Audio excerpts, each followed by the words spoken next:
Hello, welcome back to Bible Basics. Today we're going to be reading Matthew 14:13 through 21. Jesus feeds the 5,000. So welcome back to Bible Basics. If it's your first time here, basically I want to start Bible Basics as a resource for new believers or people who want to know more about the Bible. A little background on the author. So Matthew is the author. He's one of the 12 disciples. He has a first-hand account of Jesus. His intended audience was a Jewish audience to convince him that Jesus was the Messiah. He will quote the Old Testament frequently to prove his points.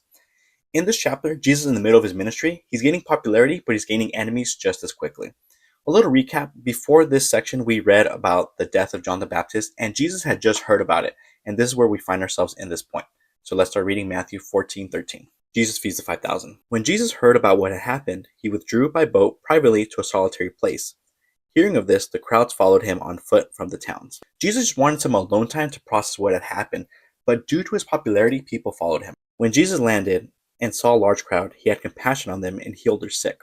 Even though Jesus wanted some alone time, he still had compassion on the people. That's just the type of person that Jesus was. He saw that they wanted to learn more, he saw their hunger, and so he met them where they were. As evening approached, the disciples came to him and said, "This is a remote place and it's already getting late. Send the crowds away so they can go to the villages and buy themselves some food." The disciples were thinking logically. If I was in their exact same shoes, I would think the same thing.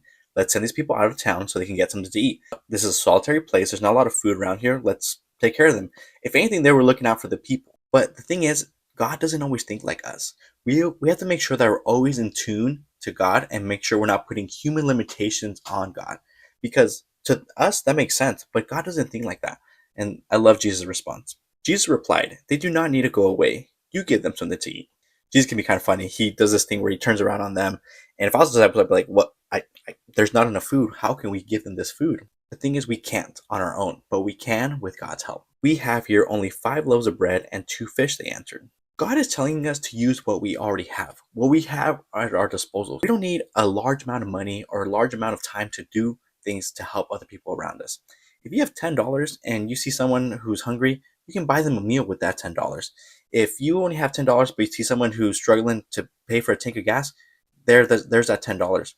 If you have an elderly neighbor who needs help mowing their lawn and you mow their lawn for them, that's enough. That's what you have and you're helping someone. We have the resource to help others, and it doesn't always have to be monetary.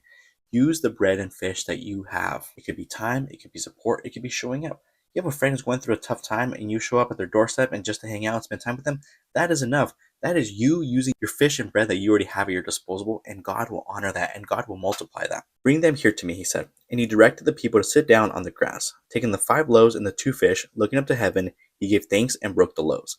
Then he gave them to the disciples, and disciples gave them to the people. They all ate and were satisfied, and disciples picked up 12 basketfuls of broken pieces that were left over.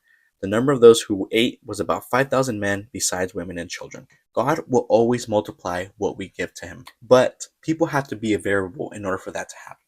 A personal story of mine is I was moving out an apartment to another one. I had enough for first month's rent, but I didn't have enough for the security deposit. I needed $1,200 exactly. So I prayed and I gave it to God. I said, "God, if this is your will, you'll make it happen. I don't know how, but you'll make it happen." Within the next month or so, I started getting money, $400 here, $300 there, $200 there. The exact amount that I needed added up to $1,200. What makes that so special is that in that apartment that God blessed me with, that's where I first started making these Bible videos. That's where I first felt that call of God to do it. And since then, it's been nothing but blessings for me. I love studying for these videos. I love making these videos. I feel like I'm so close with God. I'm just reading and studying his word on a deeper level. I had to give it to God and trust God, because if I put human limitations, I would have told myself, you know what, it's not possible. I don't have the money. I have to figure something out. But God doesn't think like that, and God multiplies it. And so we have to make sure that we are obedient and trust God when he says he will make it happen. It might not seem that way. It might not be so clear to us, but we have to make sure that we're trusting and have faith in him at all times. Next week, we're going to read Jesus Walks on Water, which is another great story that I can't wait to cover. Thank you so much, and I'll see you guys next time. Bye.